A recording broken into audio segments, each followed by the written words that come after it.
Hello and welcome back to study with Saurabh YouTube channel. आज के इस वीडियो में हम बीपीएससी एईडीओ के जो वैकेंसी आई है सहायक शिक्षा विकास पदाधिकारी असिस्टेंट एजुकेशन डेवलपमेंट ऑफिसर, इसके सिलेबस पे बात करेंगे। आपको पता है कि आपका जो सिलेबस है वो 3 पार्टों में डिवाइड हुआ है, ग्रुप 1, ग्रुप 2 और ग्रुप 3। तो इन सब के बारे में हम काफी डिटेल से चर्चा करेंगे।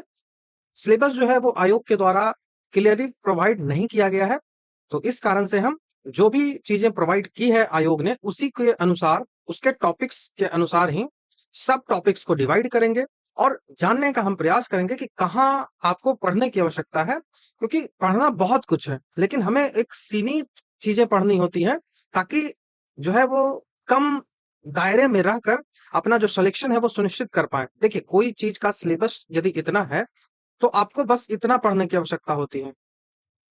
ठीक है, पेरिफेरल एरिया थोड़ा बहुत पढ़ना होता है, तो कोई इतना पढ़ लेगा तो कैसे होगा। आदमी का दिमाग सीमित है, टाइम सीमित है, तो इस कारण से एक सिलेबस की जानकारी और एक जो है वो सटीक स्ट्रेटजी बहुत ज्यादा आवश्यक होती है किसी भी एग्जामिनेशन को क्रैक करने के लिए। तो चलिए हम सारे पार्टों को यहाँ पे डिस्कस करते हैं। सबसे पहले मैं आपको बता दूं कि आपका जो एग्जामिनेशन है वो 3 पेपर आपसे है, जिसके बारे में यहाँ पे काफी डिटेल से लिखा हुआ है। एक कंफ्यूजन लोगों को है कि क्या ये जो क्वालिफाइंग पेपर है हिंदी वाला, इसमें भी नेगेटिव मार्किंग लागू होगा। तो इस बारे में आयोग ने कोई भी क्लियरेंस बीपीएससी ने नहीं दिया है। यहाँ पे सीधा लिखा हुआ है कि प्रत्येक प्रश्न का 1 अंक निर्धारित है, मतलब सारे प्रश्न और उसमें पेपर 1 भी इंक्लूडेड है। और प्रत्येक गलत उत्तर के लिए 1/3 अंक काटे जाएंगे, उसमें पेपर 1 भी इंक्लूडेड है। तो पेपर 1 में भी जो अभी यहाँ देखने को मिल रहा है, यहाँ जो लिखा हुआ है उसके अकॉर्डिंग, तो सीधी सी बात है कि इस पेपर में भी नेगेटिव मार्किंग है, इसमें भी है और इसमें भी है। जब तक कि आयोग सीधा क्लियर ना कर दे आके कि हम क्वालिफाइंग पेपर में नेगेटिव मार्किंग नहीं रखेंगे, तो इसके लिए एक ऑप्शन है कि आरटीआई किया जा सकता है। और बाकी जो आयोग है यदि वो क्लियरेंस दे दे तब कुछ हो सकता है, क्योंकि इससे पहले तो ये एग्जामिनेशन कभी हुआ नहीं है। तो इस कारण से ये आयोग पे ही निर्भर करता है कि क्या कुछ होने वाला है। ठीक है, ये आपका सिलेबस है। ठीक है, ये आपका सिलेबस है। देखिए, यहाँ पे भी ये भी बात लिखी हुई है, इससे भी कोई क्लियरेंस नहीं मिलता है कि हिंदी और अंग्रेजी जो है उसमें आपको होगा या फिर नहीं होगा। यहाँ एक चीज है आपको ध्यान रखनी है ना, कि ये जो अंग्रेजी के 30 अंक बोलेंगे ना, इसमें से भी आपको 30% लाना है। मतलब 9 नंबर यहाँ से लाना है और 30% यहाँ से लाना है, मतलब 21 नंबर यहाँ से लाना है मिनिमम। यदि आप इतना नहीं ला पाते हो ना, तो आपका पेपर 2 और पेपर 3 चेक ही नहीं होगा। इस कारण से आपको 9 नंबर अंग्रेजी में और 70 में से 21 नंबर हिंदी में लाना पड़ेगा। ये सिलेबस है। तो आप एक बार जब सिलेबस को देखिएगा तो इसको हटा दीजिए। अब ये जो सिलेबस जो आपके पास बचा है, ये सेम का सेम सिलेबस जो सीजीएल 4 का है,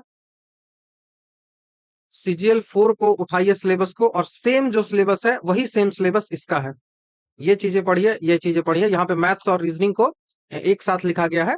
ठीक है, और सबसे बड़ा अंतर जो आपको देखने को यहाँ पे मिलेगा कि 100 क्वेश्चंस यहाँ से रहेंगे और 100 क्वेश्चंस यहाँ से रहेंगे, लेकिन जो सीजीएल है वहां पे 100 क्वेश्चन नहीं होते हैं। बस यही फर्क है। बाकी सीजीएल का मैंने यहाँ पे सिलेबस आपको लिखा है, जो चीजें सिलेबस यहाँ पे सीजीएल में है वही वहां भी है। आप देख लीजिएगा, एक एक करके मिला भी लीजिएगा, कोई भी समस्या नहीं होगी। जो चीजें वहां लिखी है वही यहाँ भी लिखी हुई है। तो एक ही सिलेबस है, वो सीजीएल का ही है। ठीक है, आप देख लीजिएगा। अब देखिए, हम आगे बढ़ते हैं, एक एक करके तीनों पेपर के डिस्कस करते हैं। तो पहले आती है हिंदी और अंग्रेजी की बात। 100 मार्क्स के पेपर्स होंगे, तो वहां पे कौन कौन से जो है वो सब्जेक्ट से सवाल आएंगे। तो कई लोगों का कहना है कि कॉम्प्रिहेंशन ही आएगा ना। नहीं, ऐसा नहीं है कि केवल कॉम्प्रिहेंशन आएगा। जो भी पूरा सिलेबस होता है वो पूरा सिलेबस आपको हिंदी का पूछा जाएगा। कोई भी जितना भी होता है वो भी पूछा जाएगा। तो ऐसे करके आपका इंग्लिश 30 मार्क्स का और ये 70 मार्क्स का डिवाइडेड है। यहाँ पे आपको हिंदी भाषा का एकदम बेसिक सा जो भी ज्ञान है वो आना चाहिए। आपसे जो भी शब्द से रिलेटेड चीजें हैं, जैसे वर्तनी है, वाक्य का शुद्धिकरण है, सेनो एंटो अनेकार्थी शब्द हो गया, मुहावरा हो गया, वाक्यांश के लिए एक शब्द हो गया, ओडब्ल्यूएस जिसको बोलते हैं, संधि विशेष समाज उपसर्ग प्रत्यय तत्सम तद्भव संज्ञा सर्वनाम विशेषण क्रिया लिंग वचन कारक अपठित गद्यांश, ये सारे आपसे पूछे जाएंगे हिंदी में। ठीक है, हिंदी में ये सारे आपसे पूछे जाएंगे। मैंने यहाँ पे सब लिख दिया है, इसी के अनुसार आपको तैयार अपना करना है। बाकी मेरे हिसाब से तो हिंदी और अंग्रेजी पढ़ने की आवश्यकता नहीं है, यदि आपने एक बार कभी पढ़ा होगा तो। और यदि आप हिंदी मीडियम में हैं तो आपके लिए तो और भी कोई समस्या नहीं है, यहाँ से क्वालिफाइंग ही है। जनरल इंग्लिश की बात करें तो यहाँ पे भी सेम है। वोकेबुलरी में आपको सेनो, एंटो, इडियम एंड फ्रेजेस, ओडब्ल्यूएस, ये सारा वोकेबुलरी के अंतर्गत आ गया। उसके बाद एरर डिटेक्शन आता है, इंप्रूवमेंट आता है, करेक्शन आता है। उसके बाद फिल इन द ब्लैंक्स, जिसमें आपको वर्ब, खास करके प्रीपोजिशन, वर्ब, आर्टिकल्स, ये सभी पूछा जाता है। एडवर्ब्स भी यहाँ पे पूछ लिया जाएगा। तो आपको पूरे पास्ट पार्ट्स ऑफ स्पीच जो है ना, वो पूरे पार्ट्स ऑफ स्पीच आपको ध्यान रखना पड़ेगा। नाउन प्रोनाउन जितना भी चीजें होती हैं, noun pronoun, verb, adverb, adjective, conjunction, interjection, ये सारा आपको पता होना चाहिए। जेरेंड क्या होता है, तो मैं नहीं सोचता कि ये सब पढ़ने की आपको आवश्यकता है। हाँ, 30 मार्क्स के लिए आपको सिर्फ और सिर्फ पैसेज ही काफी है। यदि ये वाला पैसेज पूछ दिया जाए ना, तो इस पैसेज से भी 5 नंबर का यदि पूछता है तो 5 मार्क्स तो यहाँ से ले ही आओगे, यदि अंडरस्टैंडिंग इंग्लिश की सही है तो इंग्लिश के लिए यही सब आपको तैयार करना है। बाकी ध्यान रखिएगा कि 9 नंबर लाना जरूरी है। तो यदि आपको लगता है कि आप 9 नंबर नहीं ले पाइएगा तो पढ़ना तो पड़ेगा भाई। लेकिन मैं एक नॉर्मल स्टूडेंट्स के लिए बोल रहा हूँ, जिसने कभी भी अंग्रेजी पढ़ा होगा, किसी भी अंग्रेजी एग्जामिनेशन की जो है वो एग्जामिनेशन उसने दिया होगा, तो वो आराम से कर लेगा। 9 नंबर कोई बड़ी बात नहीं है। ठीक है। और चलिए नेक्स्ट जो पार्ट है उस पर हम पढ़ते हैं। सेकंड पार्ट जो आता है वो 100 मार्क्स का जनरल स्टडीज का आता है। 100 मार्क्स का रहेगा, 100 क्वेश्चन रहेंगे। तो क्वेश्चन का डिवीजन कैसा होगा ये कौन जानता है, ये केवल और केवल बीपीएससी को पता है। तो यहाँ पे आपसे फिजिक्स, केमिस्ट्री और बायोलॉजी में सबसे पहले समान ज्ञान जो है वो जनरल साइंस है वो आएगा, जिसमें फिजिक्स, केमिस्ट्री, बायोलॉजी होगा।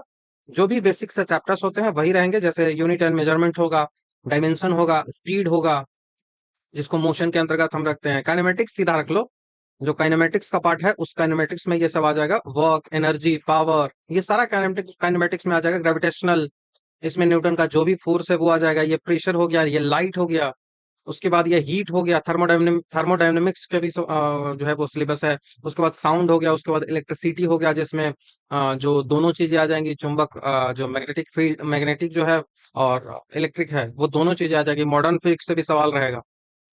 ठीक है, मॉडर्न फिजिक्स से भी सवाल रहेगा। तो ये सारे जो टॉपिक्स है ना, इसको मैंने काफी जो है वो डिटेल से टॉपिक और सब टॉपिक बना के एकदम पीडीएफ मैंने तैयार करके रखा हुआ है। उस पीडीएफ को मैंने सेंड किया था सीजीएल के टाइम। सीजीएल 4 का जब सिलेबस है तो उसको मैंने सेंड किया था। उसको मैं फिर से अपना जो टेलीग्राम चैनल है उस पर सेंड कर दूंगा, स्टडी विद सौरभ ऑफिशियल, जिसका लिंक आपको डिस्क्रिप्शन में मिल जाएगा। तो वहां से आप उसको डाउनलोड कर पाओगे और उसके ही अकॉर्डिंग उसका प्रिंट आउट निकलवा लो और उसके ही अकॉर्डिंग पढ़ो, क्योंकि वहां पे सारा सिलेबस मैंने एकदम टॉपिक और सब टॉपिक वाइज डिवाइड करके आपको दिया है। केमिस्ट्री में बात करें तो स्टेट ऑफ नेचर्स की बात होगी। उसके बाद जो है वो एटॉमिक जो स्ट्रक्चर है उसकी बात होगी। 9th का जो एनसीईआरटी है, 10th का जो एनसीईआरटी है, उसके में जो चैप्टर्स है ना वो मेनली आते हैं। तो ये पहला चैप्टर वहाँ 9th का हो जाएगा, भारत और उसकी पदार्थ और उसकी प्रकृति, तो nature and nature of elements and nature of substance and it's character. उसके बाद atomic structure, acid, base and salt, metal and non metal, उसके बाद कार्बन, उसके बाद यौगिक, कंपाउंड, और दैनिक जीवन में जो भी रासायनिक चीजें होती हैं। तो बेसिकली एनसीईआरटी का जो पार्ट है ना वही मेन इंपॉर्टेंट होता है। ठीक है, बाकी हम बुक्स के बारे में चर्चा करेंगे कि कौन कौन सी किताबें इस एग्जामिनेशन के लिए पढ़नी जरूरी है, जिससे आपका श्योर शॉर्ट सिलेक्शन होगा। और बायोलॉजी की बात करें तो बायोलॉजी में आपको सेल पूछा जाएगा, टिश्यू पूछा जाएगा। उसके बाद मानव शरीर के 8 जो है वो तंत्र होते हैं ह्यूमन फिजियोलॉजी में। तो उस 8 तंत्रों से सवाल पूछा जाएगा, जैसे digestive system, respiration system, circulatory system, excretory system, nervous system, ऐसे करके जो होता है ना स्केलेटन सिस्टम, ये सारा पूछा जाएगा। उसके बाद डिजीज पूछी जाती हैं, उस डिजीज के कारण क्या है, प्लांट से सारी चीजें आपसे पूछी जाएगी। प्लांट हार्मोन हो गया, प्लांट की फिजियोलॉजी क्या है, प्लांट की मॉर्फोलॉजी क्या है, ये सारा सवाल आपसे पूछा जाएगा। न्यूट्रिशन क्या होता है। अ, तो पूरा देखिए जूलॉजी मैंने लिख ही दिया है, वनस्पति ज्ञान से पूरा सवाल आ गया। टॉपिक सब टॉपिक सारे चाहिए, टेलीग्राम चैनल ज्वाइन करिए, वहां पे पीडीएफ आपको मिल जाएगा। ठीक है। नेक्स्ट जो इसका पार्ट आता है वो आता है करंट अफेयर का। ठीक है, करंट अफेयर में जो भी आपको करंट अफेयर की कोई भी किताब है, मैं प्रेफर करता हूँ स्पीडी, स्पीडी या फिर एडुटेरिया। ये दो चीजें बहुत इंपॉर्टेंट है। यदि आप क्लासेस लेते हो तो डॉक्टर गौरव गर्ग की क्लास मुझे अच्छी लगती है। डॉक्टर गौरव गर्ग, स्टडी IQ। हाँ, तो इस इनकी क्लासेस आप ले सकते हो यदि आपको करंट पढ़ना होता है। बाकी बहुत ज्यादा पढ़ाते हैं, तो यदि आपसे आपको जरूरत हो तभी आप लीजिएगा।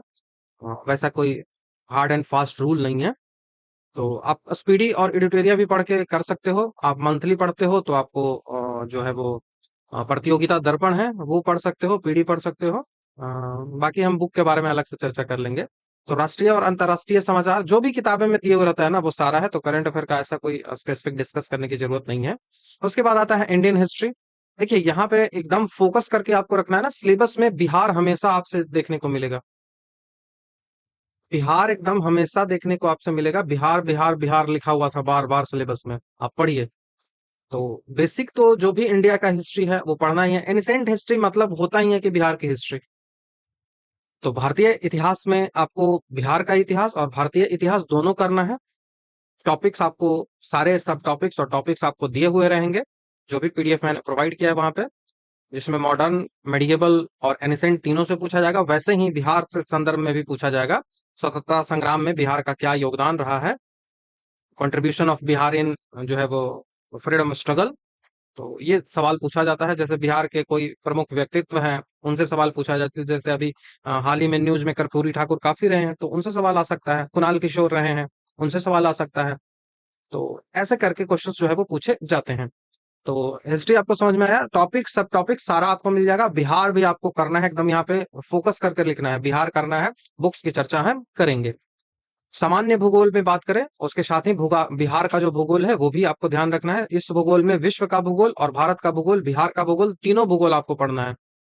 ठीक है, world geography, Bihar geography and Indian geography, ये तीनों आपको करना है। जो भी टॉपिक्स होते हैं सबसे ज्यादा इंपॉर्टेंट में फिजिकल ज्योग्राफी ऑफ इंडिया, उसके क्या डिविजन्स है, उसके बाद क्लाइमेट चेंज, क्लाइमेट क्या है इंडिया का, उसके बारे में सेम सेम चीजें आपको बिहार के लिए भी।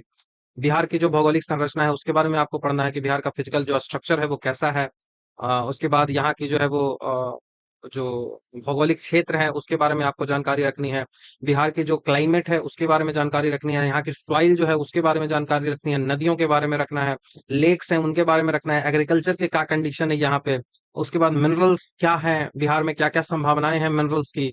ठीक है, बिहार में क्या जो है वो वन की संभावना है, यहाँ पे फॉरेस्ट क्या है, इंडस्ट्रीज की क्या संभावनाएं हैं, यहाँ की जो डेमोग्राफी है वो कैसी है, ये सारा आपको जानना होगा। और करंट अफेयर में भी बिहार को एकदम इंक्लूड करना पड़ेगा। ठीक है, बिहार को करंट में इंक्लूड करना पड़ेगा। ये एग्जामिनेशन डेट फिक्स होने के बाद ही किया जाता है। तो ऐसा नहीं है कि अभी से बिहार आप पढ़ते रहो। कोई एक किताब आती है उसको एक बार पढ़ लोगे उतना काफी होता है। तो एक महीना पहले भी कर लो, मेरे हिसाब से इसका एग्जामिनेशन जनवरी के आसपास होगा। तो अभी आपके पास पर्याप्त 3-4 महीने का समय है। तो जनवरी के आसपास मेरे हिसाब से एग्जामिनेशन होगा, बाकी देर भी हो सकता है। नेक्स्ट जो होता है कि बिहार का इतिहास तथा बिहार के इतिहास की प्रमुख विशेषताओं पे यहाँ से बात होती है कि कौन कौन सी विशेषताएं आती हैं। तो शायद एक ही चीज दो बार कॉपी हो गया है। तो नेक्स्ट जो आता है कि नेशनल मूवमेंट में क्या कंट्रीब्यूशन रहा है बिहार का, और राष्ट्रीय आंदोलन क्या रहा है, वो सारा आपको पढ़ना होगा। टॉपिक्स मैंने लिख रखा है और बाद में मैं पीडीएफ में भी टॉपिक सारा दे दूंगा। तो यहाँ पे आप देखिए 1857 की क्रांति है, बंगाल विभाजन, स्वदेशी आंदोलन, चंपारण सत्याग्रह, असहयोग आंदोलन। बिहार में क्या है, बेसिकली बिहार एकदम आपको एकदम फोकस ही रखना है। जैसे बिहार बीपीएससी के लिए जितना इंपॉर्टेंट है ना, वहां इस एग्जामिनेशन के लिए भी आपको उतना ही इंपॉर्टेंट है बिहार। ठीक है, सविनय अवज्ञा आंदोलन हो गया, भारत छोड़ो आंदोलन हो गया, ये सारा आपसे पूछा जाएगा। उसके बाद आता है तीसरा हमारा पार्ट 100 नंबर का आ रहा है। ये जो 100 नंबर का पार्ट है ये आपसे मैथ्स और रीजनिंग होगा। ठीक है, एम्पलीट्यूड का मतलब यही होता है, मैथ्स होगा और इसके साथ ही रीजनिंग होगा। सारे टॉपिक्स मैंने एकदम सब टॉपिक्स में बांट बांट कर पीडीएफ बना के रखा हुआ है। पीडीएफ मैं सेंड कर दूंगा टेलीग्राम पे, फिर से उसको आप देख लोगे जाके। नंबर सिस्टम है, वहां से क्या क्या सवाल आएंगे तो सारा टॉपिक आपको मिल जाएगा। तो संख्याओं का वर्गीकरण हो गया, यूनिट डिजिट हो गया, आपको जो है वो डिविजिबिलिटी का रूल हो गया, रिमाइंडर थ्योरम जो होता है उन सब के बारे में आपको यहाँ से पढ़ना है। कंप्यूटेशन ऑफ होल नंबर में आपसे जो है वो बोर्ड मास से रिलेट करके जोड़ घटाव गुण भाग गुना भाग जो भी है पूछ लिया जाएगा।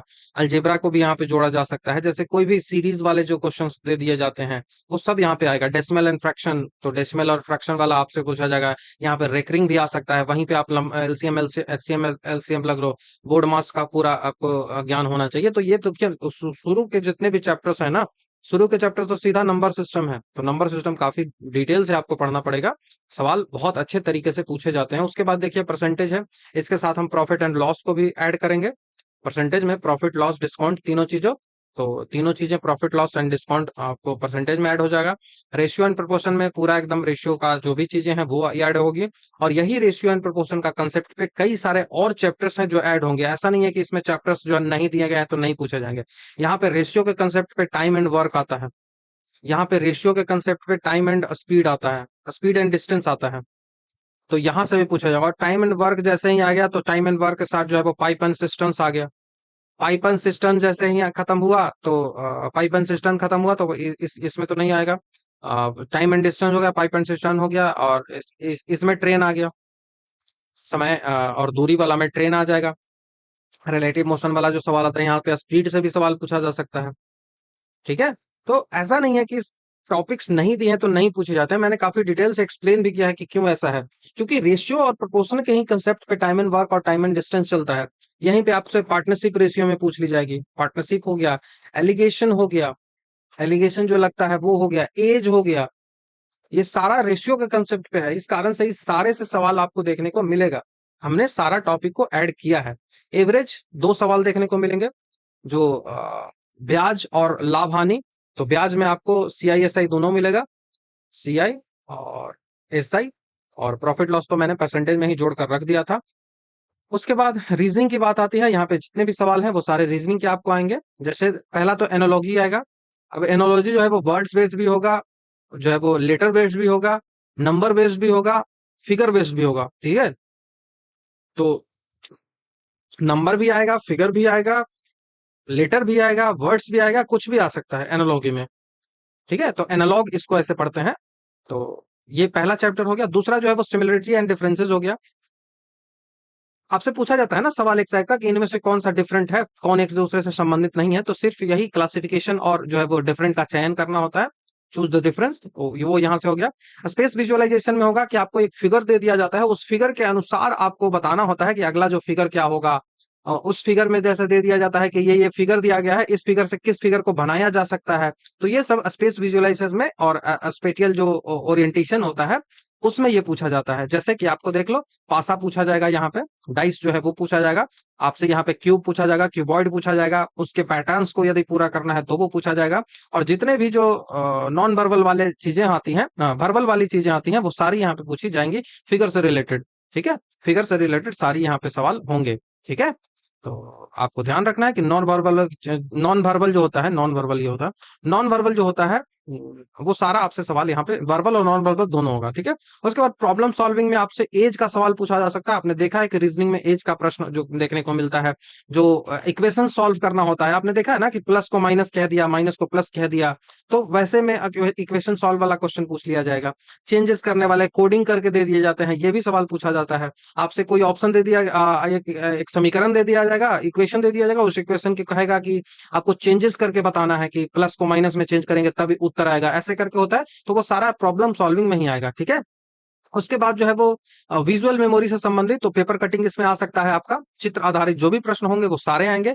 पेपर कटिंग हो गया, पेपर फोल्डिंग हो गया, ये सब हो गया। उसके बाद जो है वो डिस्क्रिमिनेशन वाला आ जाएगा। आपको जो है वो डिस्क्रिमिनेट करना है किसी चीजों को, एक दूसरे से अलग यदि करना है तो भी वो भी सवाल यहाँ से आ जाएगा। यहाँ पे आपको मिरर इमेज, वाटर इमेज, ये सारा पूछा जाएगा। ऑब्जर्वेशन, जो भी ऑब्जर्वेशन आती हैं इनमें सारे चैप्टर्स आपको इंक्लूड हो जाएंगे। नॉन वर्बल वाले चित्र वाले जो भी जो होते हैं वो सारे इंक्लूड होंगे। तो वर्बल और नॉन वर्बल पूरा, मतलब सीधी सी मैं बात कहूं ना तो आपको पूरा का पूरा सिलेबस जो है वो पढ़ना होगा। मैं तो यहां तक भी कहूंगा कि इनक्वालिटीज यहाँ पे नहीं दिया हुआ है, लेकिन आप इनक्वालिटीज भी पढ़ लो। आसान सा चैप्टर है। इनक्वालिटीज से भी मैंने सवाल देख लिए हैं एक आध बार। अब ऐसा नहीं है कि कोडिंग डिकोडिंग जो है वो जो यूपीएसआई में जो लेवल होता है रीजनिंग का वो आपको पढ़ना है। नहीं, रीजनिंग का लेवल बहुत नीचा होगा। आप आसानी से जो है वो 90%, 95% सॉल्व कर पाओगे। ऐसा नहीं है कि यूपीएसआई जैसा बहुत टफ होगा रीजनिंग। वहां पे रीजनिंग बहुत टफ होता है। वहां पे जो है वो बहुत अजीब अजीब से चैप्टर्स भी होते हैं। तो नहीं, मैंने जो भी चैप्टर जरूरी है वही आपको ऐड करके दिया है उस पीडीएफ में, आप देख लीजिएगा। ब्लड रिलेशन से सवाल होंगे। इसमें दोनों चीजें होती हैं, एक कोडिंग वाला होता है ब्लड रिलेशन और एक नॉर्मल ब्लड रिलेशन, वो दोनों पूछा जाएगा। अर्थमेटिकल रीजनिंग, जो भी गणितीय रूप से आप देखते हो, सीरीज देखते हो, नंबर सीरीज देखते हो, गणित से संबंधित जो भी ऐसे फिगर दे दिया गया उसमें गायब कर देता है एक अक्षर को और पूछता है कि कौन है, तो वो सब आपको यहीं पे देखने को मिलेगा। उसके बाद जो है वो वर्बल, शाब्दिक और जो चित्रात्मक होता है, फिगर बेस्ड जो क्लासिफिकेशंस होते हैं, वो सारा आपसे यहाँ पूछा जाएगा। उसके बाद जो है वो अर्थमेटिकल एंड नंबर सीरीज आएगा। नॉन वर्बल जो सीरीज होता है, चित्र से संबंधित जो भी होगा नॉन वर्बल, बिना शब्द वाले जो होंगे, तो नॉन वर्बल बहुत ज्यादा पूछा जाता है आपसे। जो है वो फिगर को जो पूरा करना होता है, डाउट सिचुएशन वाला पूछ लिया जाता है। उसके बाद कोडिंग एंड डिकोडिंग आता है, और सबसे आसान तो सबको यही लगता है।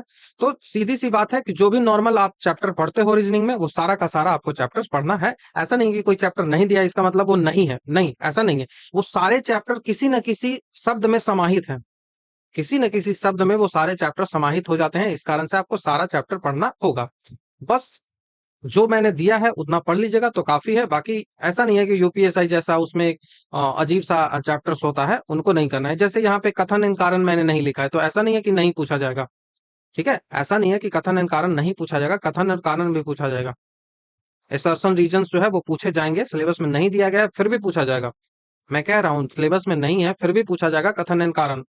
आपसे जो है वो वेन डायग्राम जो है वो फिर भी पूछा जाएगा, रहे या ना रहे सिलेबस में, वेन डायग्राम आपसे पूछा ही जाएगा।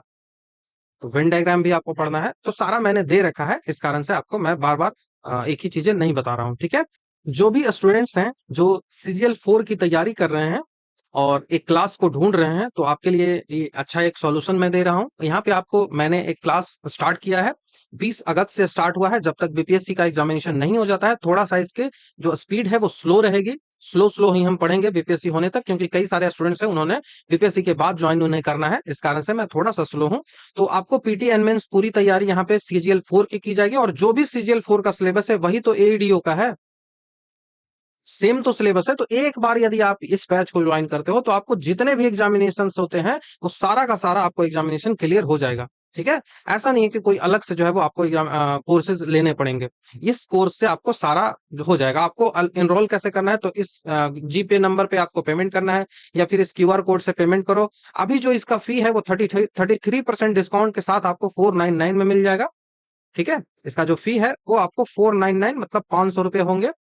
इसका पहले जो ओरिजिनल फी है वो 749 है, लेकिन अभी आपको यदि आप अभी पेमेंट करते हो तो 499 में हो जाएगा। इस क्यूआर कोड को स्कैन करिए, 499 आपको दिया जाएगा। बाकी कुछ जानकारी है तो इस व्हाट्सएप पे आप मैसेज कर सकते हो, ये मेरा टेलीग्राम यूजर नेम है, तो यहाँ से भी आप मुझे मैसेज पर्सनली कर सकते हो। जो भी जानकारी होगी मैं आपको प्रोवाइड करूंगा।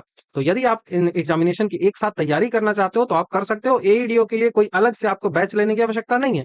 मैं जो सीजीएल वाला 4 वाला जो बैच है उसी में इसको भी पूरी तरह से कंप्लीट करवा दूंगा। ऐसा नहीं है कि कुछ अलग से करना पड़ेगा, करंट अफेयर जो भी है कुछ कुछ नहीं करना पड़ेगा। जो मैं बताऊंगा उतना करना है बस। ठीक है, जो मैं पढ़ाऊंगा उतना करना है, दैट्स इनफ। उससे ज्यादा कुछ नहीं करना है। ठीक है, अगर ज्यादा आपको जानकारी उस कोर्स के बारे में लेनी है तो मैंने एक वीडियो अपलोड किया है मेरे यूट्यूब चैनल पे, जाके देख लीजिएगा। वहां पे इस बारे में आपको जानकारी मिल जाएगी। मेरा टेलीग्राम चैनल में ऐसा कुछ आपको लोगो देखने को मिलेगा, स्टडी विद सौरभ ऑफिशियल, ये वाला लोगो रहेगा, तो आप जाकर उसको चेक कर सकते हो। या तो आप इस क्यूआर कोड से भी मेरे टेलीग्राम चैनल को ज्वाइन कर सकते हो, तो आप इसको ज्वाइन कर लोगे।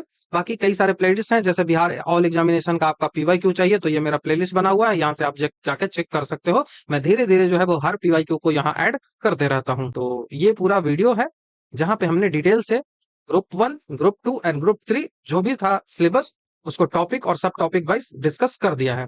ध्यान आपको ये रखना है कि इसका पीडीएफ मैं आपको अपना टेलीग्राम जो चैनल है स्टडी विद सौरभ ऑफिशियल, उस पे आपको दे दूंगा। तो वहां से जाकर आप उस पीडीएफ को ले लो, प्रिंट आउट निकलवा लो और घर पे रखो, और उसके ही अकॉर्डिंग अपनी तैयारी चालू कर लो। तो आपके लिए वो बहुत अच्छा होगा। ठीक है, तो thank you very much. Next video में आपसे जल्द ही मिलता हूँ।